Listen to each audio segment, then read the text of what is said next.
My jealous husband threw me down a well, thinking I was cheating on him with his own brother, but he never imagined I would survive, and that his worst nightmare was about to knock on his door. My story didn't begin with screams or blows. It started with flowers, promises, and a man who swore to save me from everything. Camila was 28 when she thought life was finally smiling on her. Born in a neighborhood where poverty wasn't a problem, but a way of life, she got by with informal work, her mother's chronic illness, and the weight of a childhood marked by her father's abandonment and the tragic death of her younger brother. Camila was beautiful, but not the kind who tries to be. She had large, dark brown eyes where a quiet sadness lived. She had learned to smile with her lips, never with her eyes. Esteban met her in the waiting room of a public clinic. He wore a black suit and a luxury watch. She wore a second-hand blouse that barely covered her shoulders, hunched from exhaustion. Her mother had advanced pneumonia, and Camila hadn't slept or eaten for 3 nights, her gaze silently pleading for help she didn't dare ask for. "Are you okay?" he asked, his voice deep and refined, as if he didn't belong in that grimy hallway. She hesitated. "I'm hanging in there." That phrase, "I'm hanging in there," moved him. Or so she thought. Esteban, who had come to the clinic on business, sat beside her. He bought her a coffee, offered her a ride home. He didn't insist. He didn't invade. He was kind, protective, fascinating. For weeks, he pursued her, courted her like no one ever had. White roses, dinners at restaurants where the silverware was intimidating, and words that made her feel like someone had finally truly seen her. "Camila, you weren't born to suffer. I can change everything for you," he told her one night as they walked through a park lit by soft lanterns. She, who had always been suspicious of love, felt like maybe, just maybe, this time she could let her guard down. And she did. They married 3 months later. A small, private wedding.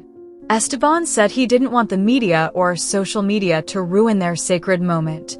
Camila, thrilled about her new life, didn't ask questions. They moved to a massive house on the outskirts of the city, with a view straight out of a movie. Camila thought she was living a dream. The first sign was subtle.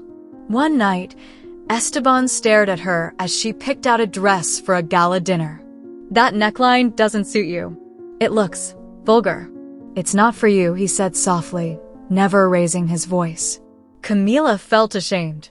She wanted to tell him it was the only dress she liked, but she said nothing. She went back to the closet and chose another one with a high collar. She wanted to please him. She wanted him to be proud of her. Then came the comments about her friends. "Why do you need to see them? They're all stuck in place. They just want to use you. You're on a different level now, babe." When Camila asked to visit her mother, he frowned. "Your mother always filled your head with strange ideas.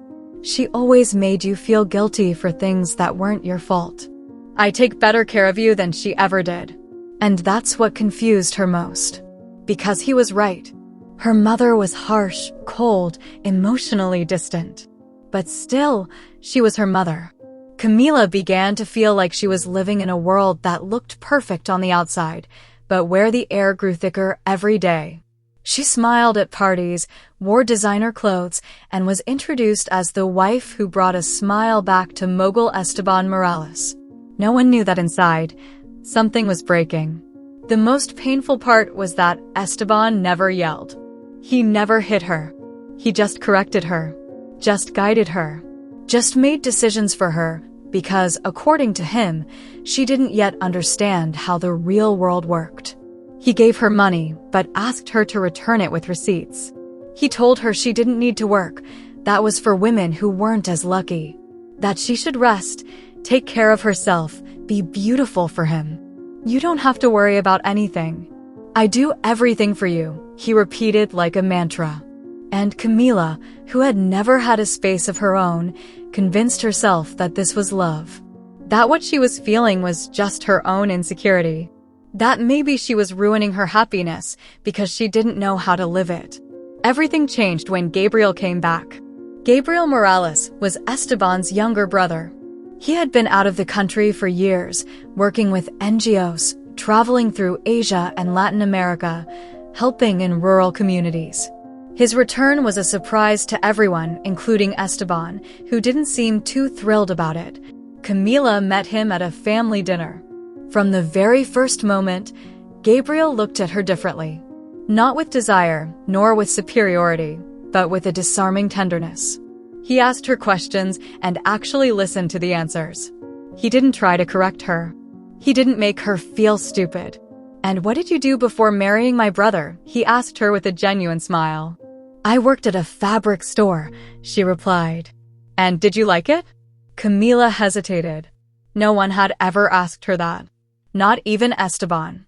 "I liked feeling useful, independent," she said, lowering her gaze. Gabriel didn't reply, but his silence spoke louder than any comforting words.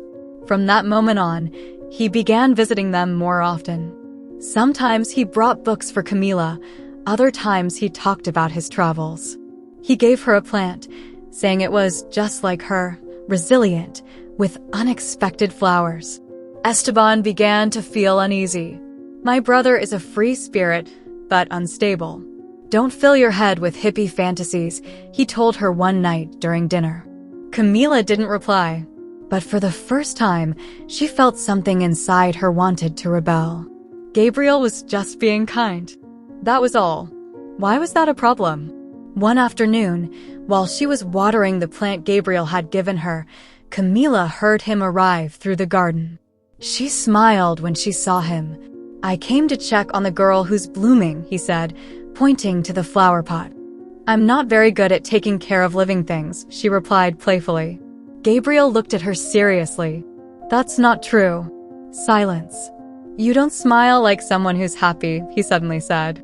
"You smile like someone who's surviving." The words hit her like a painful truth. She felt like crying, but didn't. "I'm fine," she whispered. "And if you weren't? Would you be able to say it?"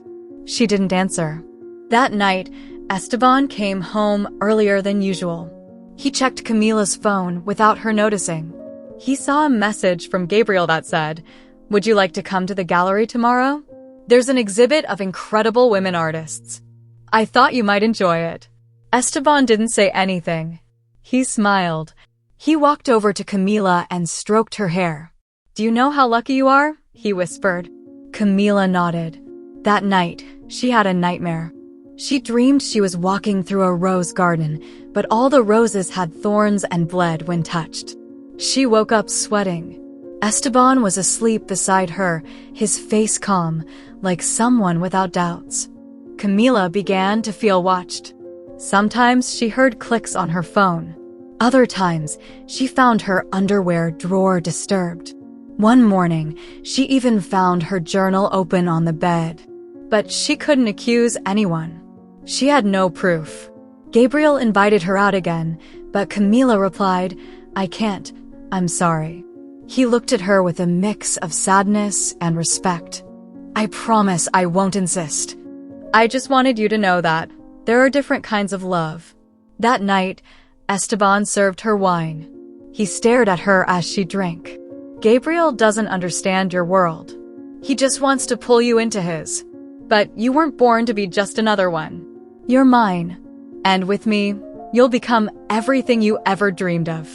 Camila smiled. Not out of conviction, but out of necessity. In her mind, a phrase repeated endlessly. What if I was never free? What if this isn't love, but a prison in disguise? The cage looked like a castle, but it was still a cage. And the silence was the lock. Camila set her fork down on the plate without touching her food. Esteban watched her from across the table, arms crossed, wearing the kind expression of someone who knows the exact poison that works without leaving a trace. The silence between them was heavy, but no longer uncomfortable. It had become routine. Esteban looked at her with his head slightly tilted, as if analyzing a painting that disturbed him. "Are you okay, love?" he asked softly, like someone caressing before wounding. Camila tried to smile, but something inside her no longer knew how to react naturally. Her body felt slower, her mind foggy, as if she were living with a permanent veil between herself and the world. It had been like that for weeks. Extreme fatigue, nausea, difficulty concentrating. Sometimes she woke up startled, her heart pounding as if she'd run for miles. Yes, just a little dizzy. Maybe it's the change in weather, she said, lowering her gaze. Esteban stood up calmly, walked around the table, and stroked her hair with calculated slowness. I told you. It's the stress. That's why I got you those pills. They're natural, they won't hurt you, they'll just help you relax. Camila nodded without arguing. She had no energy. For the past few weeks, she had been taking capsules he gave her in a small white box with no labels. Esteban said they were prescribed by a doctor friend of his, a specialist in emotional health. She never met him. She didn't ask much either. Esteban kissed her forehead and whispered, I have a meeting now. Don't go out, okay? They're checking the condo's security cameras today, and I want you here in case something fails. You could be mistaken for someone else, and you know how security is. Camila nodded again. It was easier to obey than to try to explain that she didn't understand why she was being watched in her own home. Esteban left. As soon as the door closed, she ran to the bathroom, opened the pill box, and looked at them. No brand. Just a small beige capsule, almost harmless. She thought about throwing them away, but didn't. She felt more and more trapped in an invisible net gripping her mind. She sat on the couch, turned off her phone, and stared at the ceiling. It was as blank as she felt inside. Her reflection in the dark TV screen showed a strange image. She looked different. Paler, with deep under-eye circles. Duller hair, as if someone had turned off the light inside her without warning. She remembered, unwillingly, her mother's voice years ago. Men don't want a free woman, Camila. They want a moldable one. Don't let them break you. She hadn't understood those words back then. Now, they started to hurt. A sudden noise snapped her out of her thoughts. It came from Esteban's study. She got up clumsily and walked quietly. She opened the door carefully. Inside, everything looked the same. The perfect bookshelf, the tidy desk, the neatly stacked papers. But in the corner, a light was blinking on the computer monitor. She walked closer. It was a folder with her name. Camila, recordings. She clicked. An endless list of dates and videos appeared, all with specific times, all with locations inside the house: kitchen, living room, bedroom, bathroom. She felt the blood drain from her body. She opened one at random. It was a recording of her folding clothes, another, brushing her hair, another, crying in the bedroom when she thought she was alone. The camera was inside the mirror. She stepped back, disgusted. She closed the program, but the damage was already done. She had to leave. Breathe. Call someone. Gabriel. He was the only one who might listen. She grabbed her phone, but Gabriel's number was gone. She searched the contacts, the messages, the recent calls. Nothing. Esteban had erased everything. She felt dizzy, clung to the doorframe to avoid falling. The air grew heavy. She started to hyperventilate. Her vision blurred. When she opened her eyes, she was lying on the couch. Esteban was next to her, holding a glass of water. You fainted, my love. Did you take the pills? Camila felt a sharp pang of fear. She nodded, lying. Esteban smiled, but there was no joy in his eyes. You scared me. I don't like seeing you like this, but I know it's because you're under a lot of pressure. I want you to start a new routine with me. Yoga, controlled diet, meditation. No social media, no distractions. Just you and me, the way it should be. Camila nodded again, like an automaton. She didn't know how to say no. She didn't know if she wanted to. That night, in the dark, she began to cry silently. Inside, not even the tears would come out anymore. Days later, Gabriel reappeared. He showed up unannounced, holding a book and wearing a gentle smile. Esteban wasn't home. Camila saw him from the balcony and ran downstairs. "Gabriel," she whispered with a trembling voice. He looked at her with surprise. "You look bad. Are you sick?" Camila didn't respond. She hugged him and broke down. She cried in his arms like a lost child. He didn't ask anything. He just held her. "Camila, what is my brother doing to you?" She looked up. "Nothing. Or everything. I don't know. I can't think clearly." Gabriel looked at her, holding back anger. "Are you taking something? Medication?" She nodded. "He gives it to me. Says it's natural." Gabriel asked to see them. They went upstairs. She showed him the white box. He took a picture and put it away. "I'm going to look into this." She looked at him, afraid.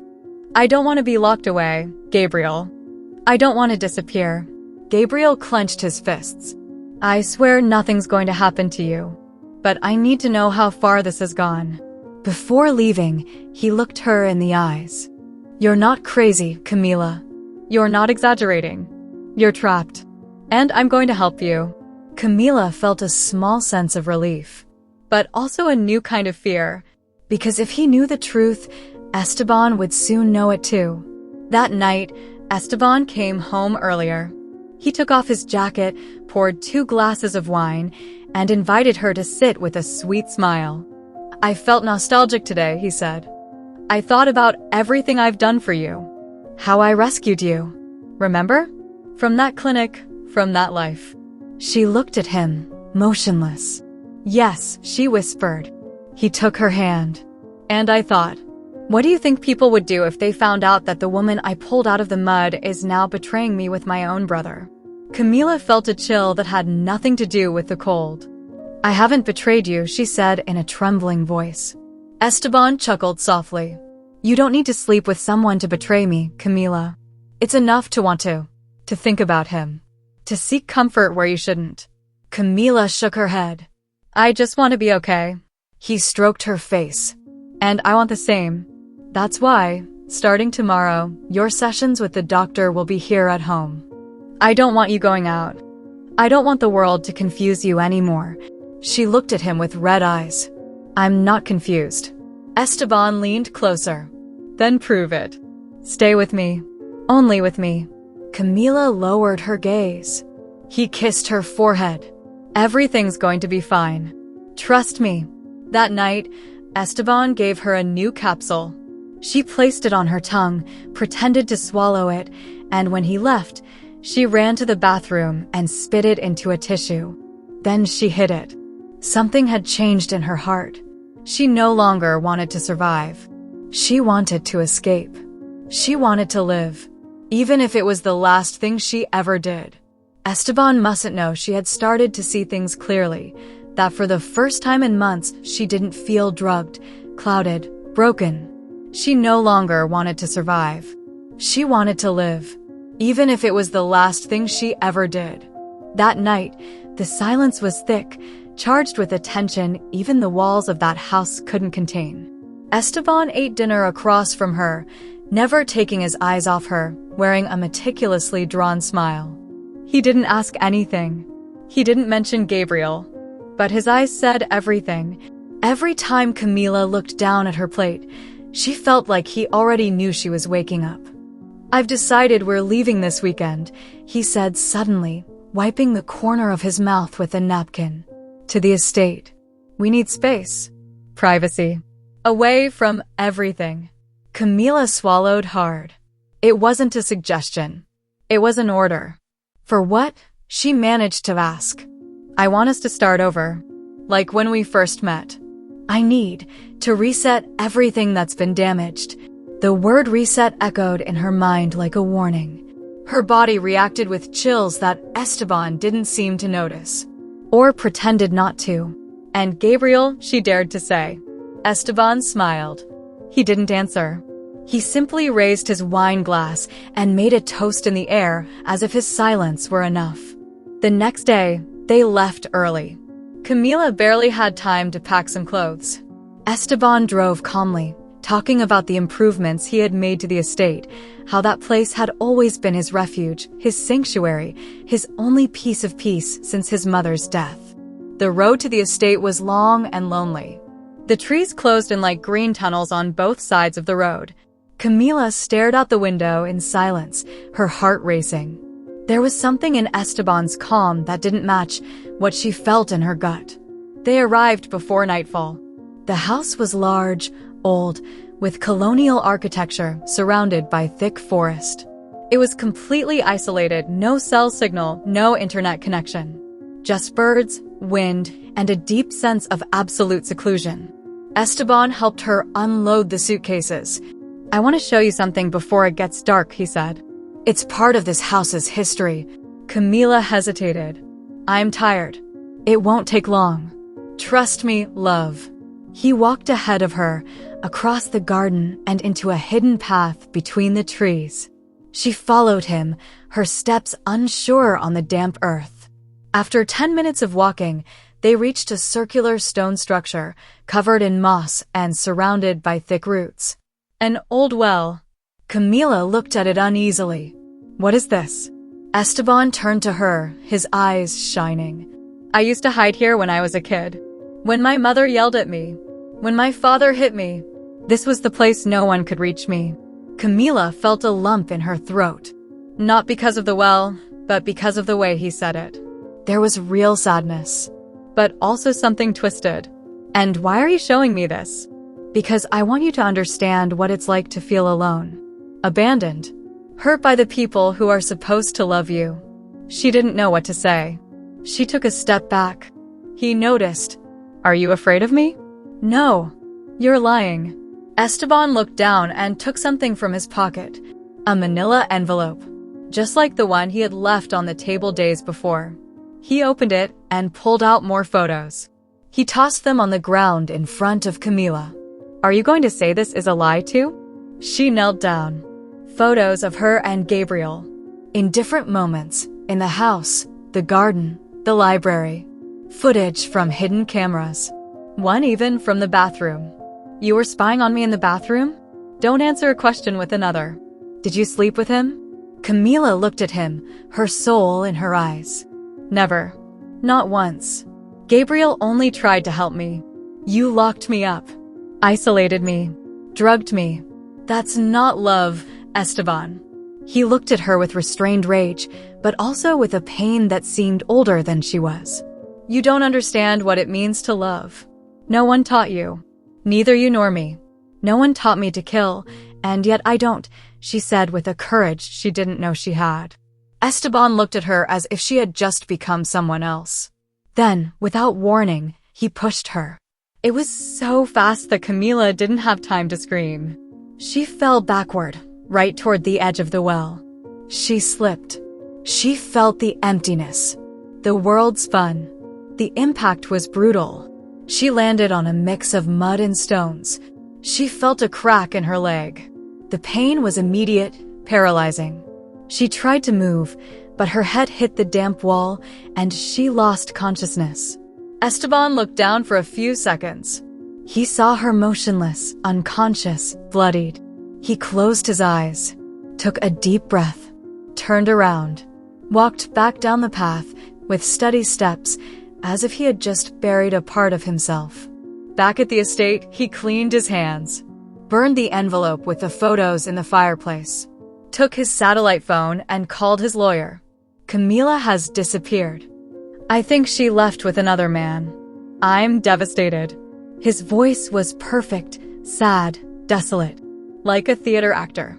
No guilt, only strategy. Hours later, he posted a photo of her on social media with a heartbreaking message.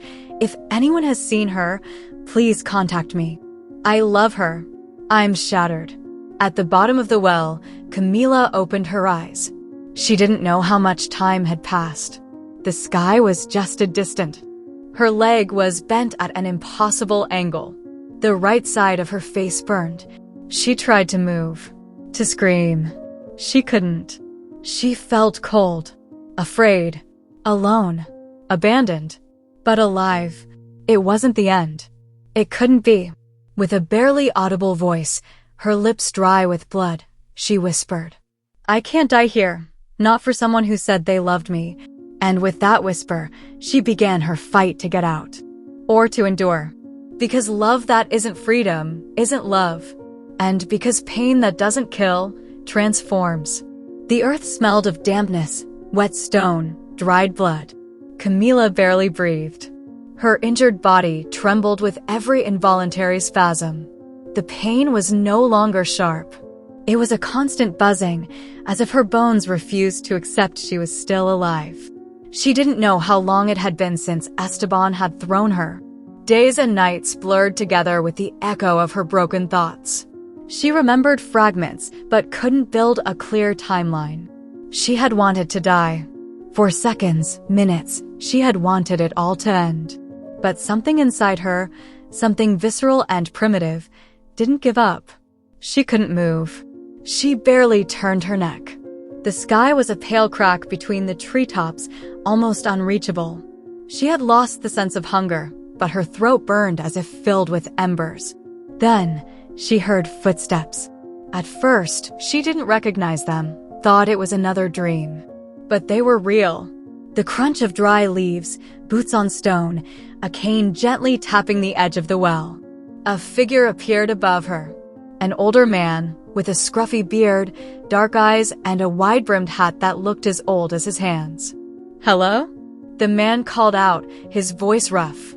Camila tried to speak, but only a groan came out. Good heavens. The next things were blurry. A rope. A tied bucket. An improvised stretcher. Whispered voices. Water on her lips. Then, darkness. She woke up in a rustic room with a wooden ceiling, mud walls, and the smell of old tobacco.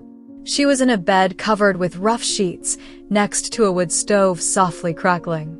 A dog slept at her feet. "Can you open your eyes now?" The same voice said, softer this time. Camila blinked. Where am I?" "At my house. My name is Pedro. I found you in the well. I thought you were dead." She tried to sit up. She screamed in pain. "Don't do that. You have 2 broken ribs and your leg is almost destroyed. But you're alive. That's a miracle." Camila looked at him, confused. She didn't recognize him. She didn't remember his name. Her mind was a collection of loose images, a blue dress, an open window, a glass of wine, a face she didn't want to remember. She closed her eyes tightly. "I don't know who I am," she said softly. Pedro watched her without surprise. "Don't tell me. Amnesia. That would explain a lot. I've been talking to you for 2 days, and you just moaned. You didn't say a name, nothing." Camila felt tears forming without permission. "I don't know why I was in that pit, but I feel like someone wanted to kill me." Pedro approached with a cup of broth. "Drink this. I don't want you to die now that you're starting to get better. Nobody falls into that pit by accident, and you had wounds from someone who pushed you." Camila drank slowly. Her stomach betrayed her, and she vomited a few seconds later. Pedro didn't complain. He cleaned up silently, with a calmness she didn't understand. "Do you live alone?" "For many years now. My wife died. My kids, well, that's another story." "Kids?" "2 boys. I never raised them. She left with them when they were little. She never forgave me for something I did. Or for what I didn't do. I don't even know anymore." Camila looked at him, as if something in his words touched a dormant chord inside her. Pedro noticed her reaction. "Does it ring a bell?" "I don't know. There's something I feel in my chest when you talk, like a sharp pain." Days passed. Pedro treated her wounds with home remedies. Herbal ointments, hot leaf bandages, boiled water with roots. Camila slowly improved. She regained torso mobility, could sit, eat without vomiting. Her leg was still immobilized, but the pain was bearable.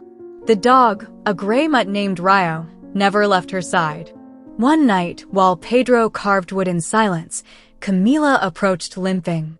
"I think my name is Camila." Pedro raised an eyebrow. "Are you sure?"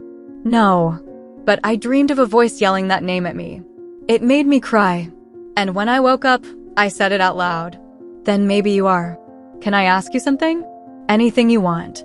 What was your children's mother like? Pedro sighed. A strong woman. Beautiful. Controlling.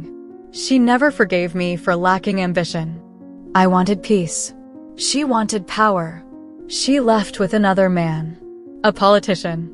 She changed her last names. I never knew more. Only that she lived in the city, rich, with kids in private schools. Camila frowned. What was her name? Alicia Vergara. The name hit like thunder. Camila felt something break. A mental glass. Alicia Vergara. Esteban. Gabriel. Her head started to vibrate, as if thousands of pieces snapped together at once. She fell to the ground, trembling. Pedro rushed to hold her. What's wrong? I know her. I saw her in a portrait. In a house. I think she was the mother of someone who hurt me. Pedro went pale. What's his name? Esteban. Esteban Morales. Pedro sank into a chair. Morales wasn't his real last name. She changed it when she married that politician. My kids were named Esteban and Gabriel. Silence filled the room like smoke. Camila couldn't speak. Pedro brought his hands to his face. My God, you come from them. He tried to kill me, she whispered. Pedro didn't cry, but something inside him shut down. Then I failed as a father without even knowing it. Days later, Camila began to have more memories. Gabriel. His voice. His hugs. The books. The garden. The fear. Esteban. The cameras. The pills. The well. She also had a different dream. One in which she held a baby. The baby was crying, but not out of sadness. She woke up startled. Went to the bathroom. Vomited for no apparent reason. She did it 2 more times that day. Pedro looked at her suspiciously. You're different. Your eyes are more open, more alive, but also sadder. I need to know something, Camila said seriously. I need a pregnancy test. Pedro didn't ask why. He rode out on horseback to the nearest town, several miles away. He came back with a white box. Camila trembled as she opened it. The result was immediate. Positive. I don't know if it's Esteban's or if it's the product of something darker. Pedro hugged her. I don't know who you are, but your eyes carry the same sadness I saw in the mother of my children before she disappeared. Camila cried like an orphan child. I want to get out of here. I want to report him. I want to live. But I have no strength. No legs. No one who believes me. Pedro stood up. You have something better than all that. You have the truth. And truth, daughter, even though it sometimes comes late, it always comes. At the same time, in the city, Gabriel was beginning to ask questions. He hired a private investigator. Trace his lies. Calls. Camila's story was about to resurface. And with it, the truth buried for decades. The night Camila found out she was carrying a life inside her was also the night rage gave her strength back. Fear was no longer a barrier, but fuel. Her body was still weak, but her mind began to stitch together with surgical precision each memory that, for months, had been covered in dust by manipulation and drugs. Esteban had not only tried to kill her, he had erased her. He had turned her into a ghost of her own story. But she would not be his victim. Not a second time. Pedro watched her silently as she clumsily wrote in an old notebook she had found in a chest. She jotted down names, dates, loose phrases that emerged from her subconscious with the same force as screams underwater. It was her way of becoming herself again, of remembering not only what Esteban had done to her, but also who she was before it all began. Gabriel, meanwhile, was in the city, walking down a dark path of lies woven with threads of money, power, and complicity. He had hired an investigator, a retired police officer who knew the shady workings of the system. What he found in less than a week was enough to destroy his brother's public image. Records from private clinics where Esteban signed psychiatric prescriptions for an anxious patient under false names. Surveillance cameras illegally installed in the room with hidden microphones. Manipulated transcripts of conversations. A false medical history describing Camila as unstable, paranoid, and suicidal. Gabriel felt nauseous reading every document. And since when has this been going on? He asked the investigator. The oldest records date back 6 months before they got married. The guy was already planning everything. Gabriel closed the folder. His throat burned. Not from anger, but from guilt. For not having seen before what was right in front of his eyes. For having believed his brother was just intense, jealous. No, Esteban was something else. Something dangerous. And now he knew. When he arrived at Esteban's apartment, he entered without announcing himself. He had a copy of the keys his mother had left him years ago. He found Esteban in the office, surrounded by books and papers. Esteban looked up, as if his presence didn't surprise him at all. "Brother," he said with an empty smile. "How nice to see you. I was just thinking about you." Gabriel didn't answer. He dropped the folder on the desk. Esteban looked at it without opening it. "You know, right?" "I know everything," Gabriel replied through clenched teeth. "Everything?" Esteban tilted his head. "That's a big word. Does it include your feelings for my wife?" Gabriel lunged at him with a force even he didn't recognize. He grabbed him by the shirt and pushed him against the wall. "She's not your wife. She's a woman you almost killed." Esteban didn't defend himself. He just looked at him with a chilling calm. "And who said I wanted to kill her? You threw her down a well. You wrote her off as dead. Life is full of accidents." Camila was always emotionally fragile. Maybe she tripped. Maybe she ran away. Enough. Gabriel let him go.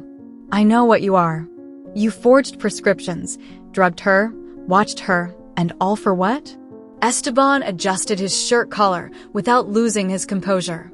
"Because I can. What kind of monster are you?" Esteban walked to the window, looking out over the city as if it were his own. "Do you think I can love, brother?" "No. But I can possess, and Camila, I possess her." Gabriel felt something inside him break. It wasn't just rage. It was sadness. For the boy Esteban had been. For the brother he never became. "You're beyond saving." Esteban turned around. "And you have no guts. You were always the sensitive one. The altruistic one. The weak one. That's why she looked at you. Because women always look for the good ones until they get bored." Gabriel closed his eyes. He needed to think clearly. Camila was alive. He felt it. She had to be. And if she was alive, she had to come back. He needed to expose him. Days later, Esteban announced a grand charity gala in honor of Camila. A media stunt titled "A Light That Went Out Too Soon." He invited politicians, businessmen, artists. He dressed in mourning. Organized speeches. Photographs. Fake tears.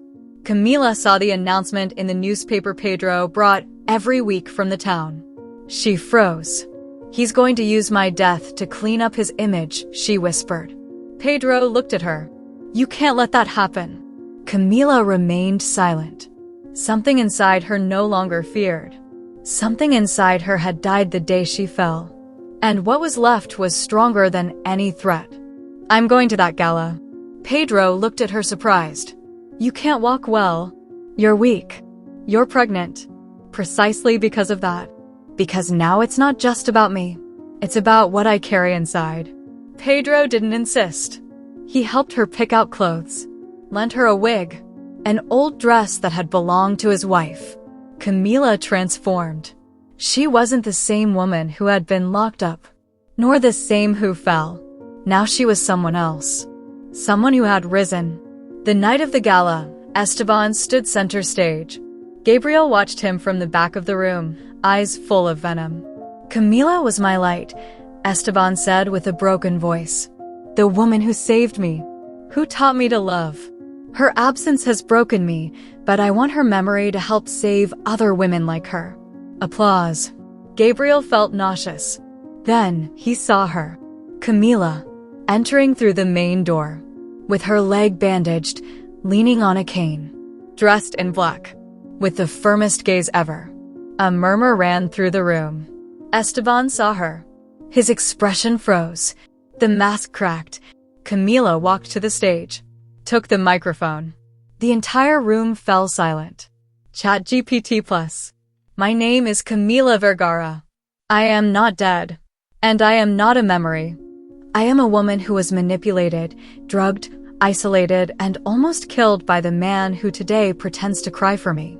Screams, cameras, confusion. Esteban tried to approach. Camila, you're confused. I'm not confused. You are. You thought I wouldn't come back. You thought no one would listen to me. But I'm not afraid anymore. Gabriel stepped onto the stage. He held her. Esteban lowered his gaze. He knew there was no escape anymore. The police arrived minutes later. Esteban offered no resistance. He let them handcuff him with a dry smile. Don't worry, he said to the officers. This is just another story for the media. And I always give good headlines. Camila looked at Gabriel. Her eyes no longer cried. They only shone. Are you ready for what's coming? He asked her. No, but I'm alive. And that's enough to start. Camila felt the blast of lights, cameras, and the gazes of dozens of people fixed on her like blades cutting through her soul. She stood before the entire country, not as a victim, but as a survivor who had returned from the abyss. She wore no makeup, no designer clothes, no written speeches. She only carried her story, her truth, her scars worn on her skin, and the child in her womb, beating like a drum reminding her she was no longer alone. In front of her, journalist Sol Ibarra, known for her work defending abused women, prepared the live show. Around them, cameramen, technicians, assistants, all silent, all tense, as if witnessing something that would completely change the public conversation. Camila sat in front of the microphone. Sol took her hand, firm, warm, no words needed. Take your time, she said. The countdown appeared on screen. 3, 2, 1. In millions of homes, offices, hospitals, police stations, beauty salons, and taxis, screens lit up. On them, Camila's face appeared for the first time since her disappearance. The country froze. My name is Camila Vergara, she began in a steady voice, without hesitation. And I am not dead. A sacred silence fell over the studio. For months, I lived locked in a house where I wasn't allowed to have friends, make decisions, or breathe without asking permission. They took away my freedom, my voice, my will. They told me it was for love. They called me fragile, anxious, unstable. They filled me with pills I didn't need. They recorded me, spied on me, isolated me. And then, they threw me into a pit, like someone discarding a broken piece of furniture. Images of her injured face, falsified medical records, testimonies from farm workers, and hidden recordings Gabriel had gathered appeared on screen. An irrefutable timeline. Forceful. Overwhelming. Sol looked at Camila with absolute respect. Why did you decide to speak now? Camila took a deep breath. Because if I stayed silent, he would win. I don't want other women to think they have to accept confinement disguised as protection. I want them to know that the cage may be made of roses, but it's still a cage.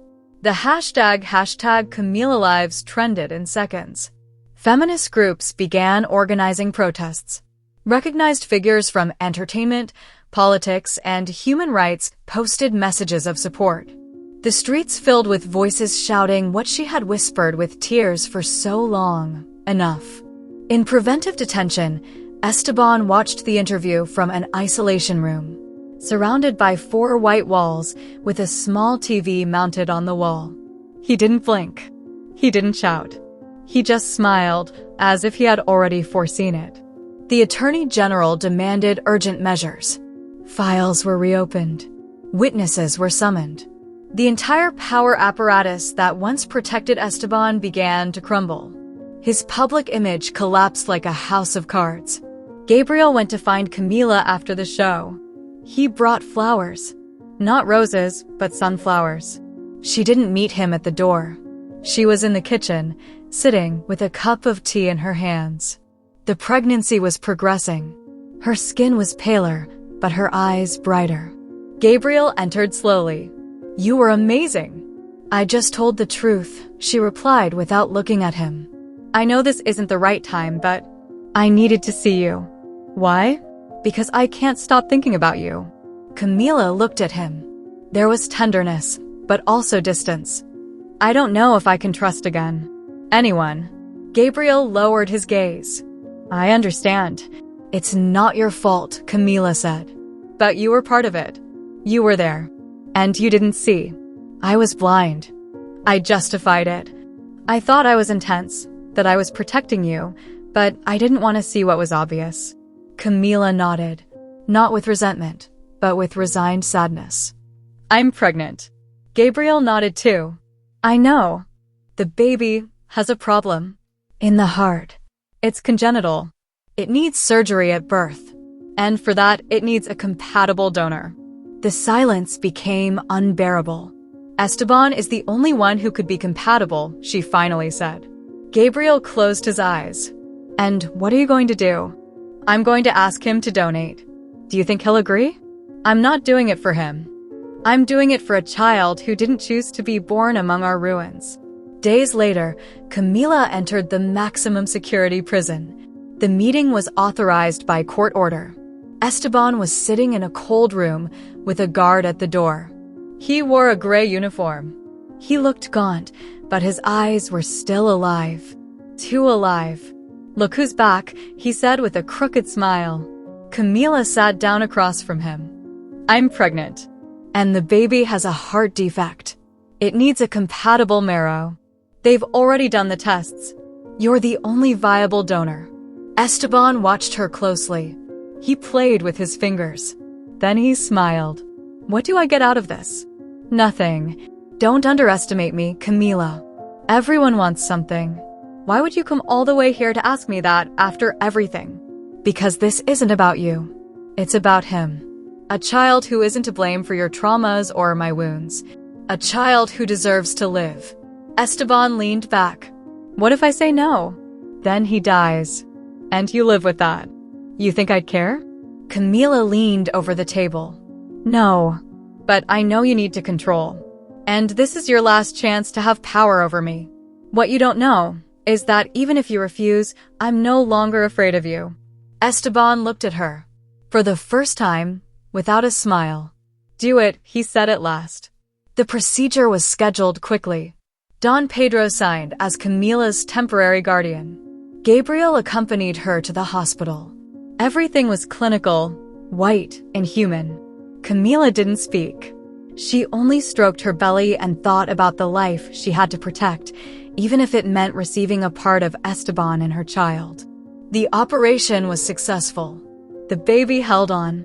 Its heart began to beat strongly, as if, from the beginning, it had decided to cling to life more fiercely than anyone else. Camila stayed in the recovery room for days.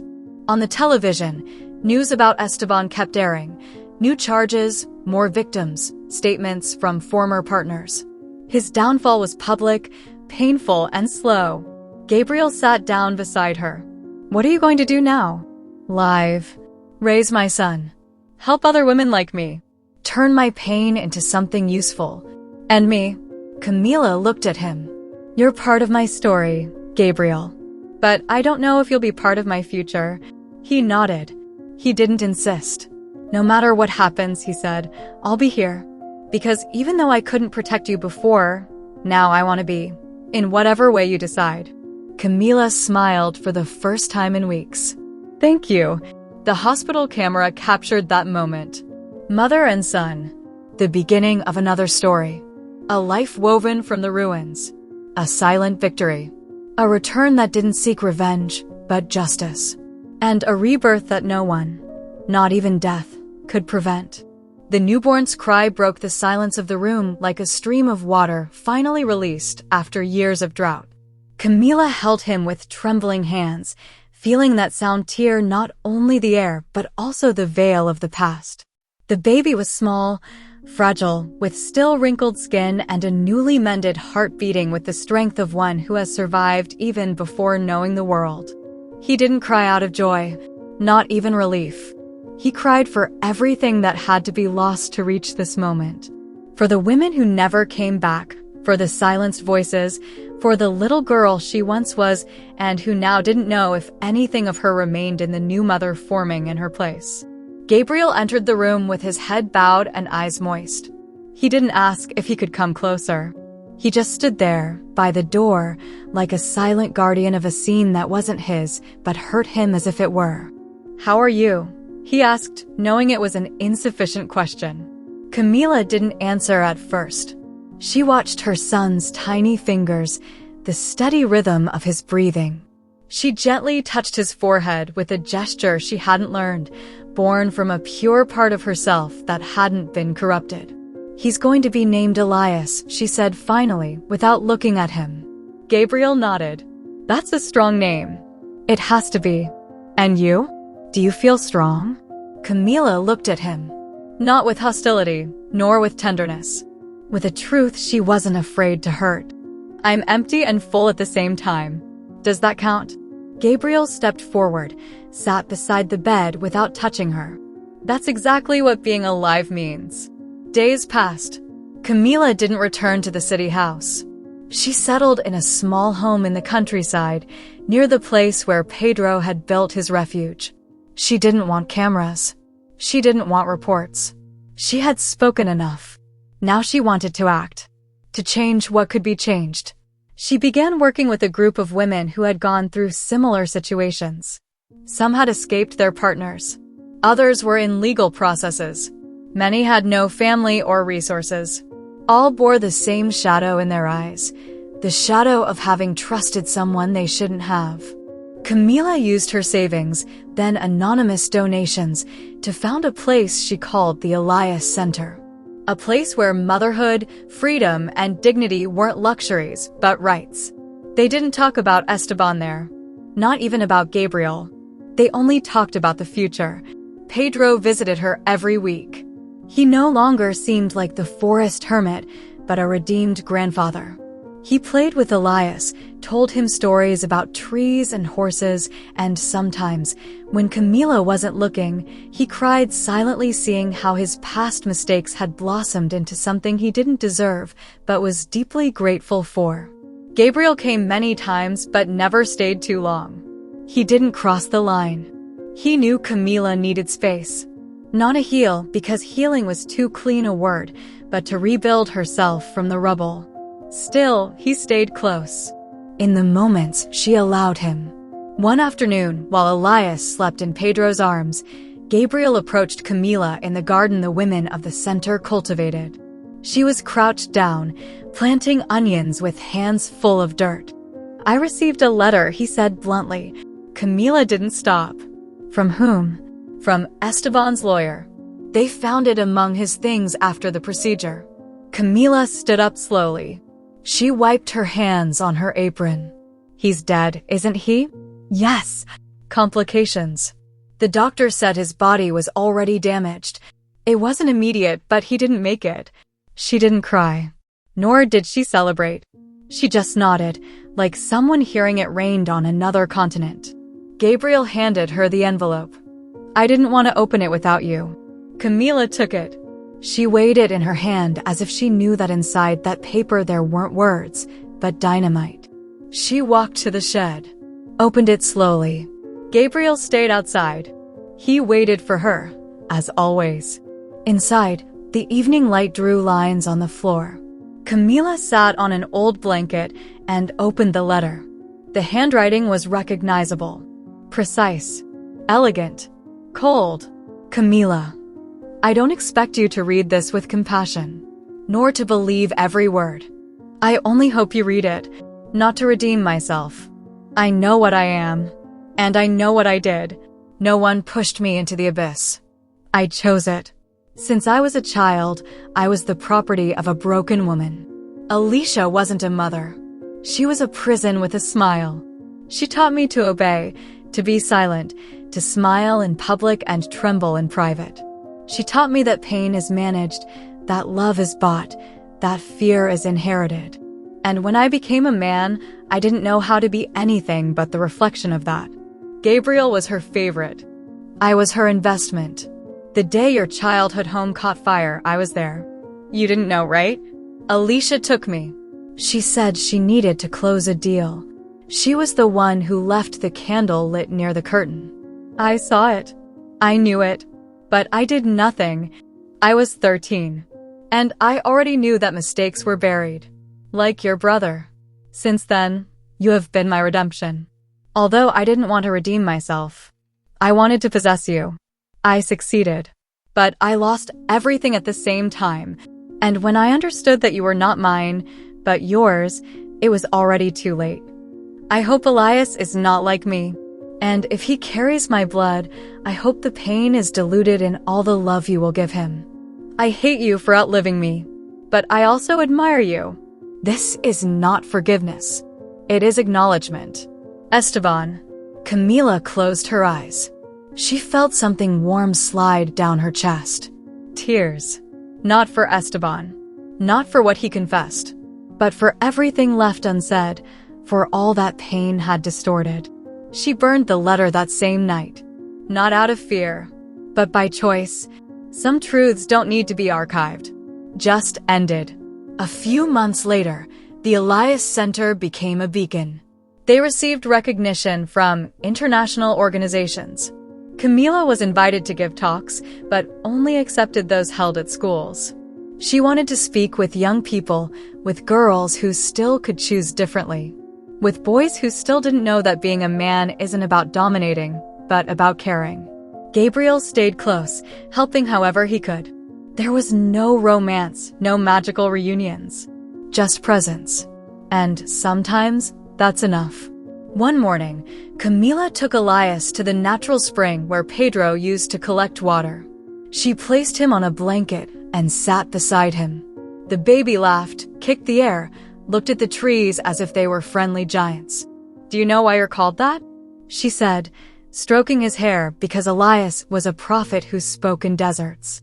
Who brought fire to the sky and gave up power for justice. Because your life came from the mud, from the well, from the silence. But not to repeat it, to break it. The water flowed gently over the stones. The sun pierced through the branches, drawing circles on the ground. Camila closed her eyes. A faint voice whispered in her memory. Sometimes you have to fall into the darkest well to learn to see the light we still keep inside. And for the first time in a long time, she smiled without guilt. Because she had survived. Because she had chosen. Because, though broken, she was still standing. And that, in her story, was more than enough. If you enjoyed this story, I invite you to leave a comment telling me how it made you feel. And if you've been through a similar situation of deception, I'd love for you to share your valuable opinion. Remember to tell me which city you're watching this video from. I would be very honored if you leave a like, share the video with a friend or family member, and subscribe to the channel. Don't miss the next surprising story that's appearing on your screen right now. We have guaranteed entertainment exclusively for you. See you in the next video.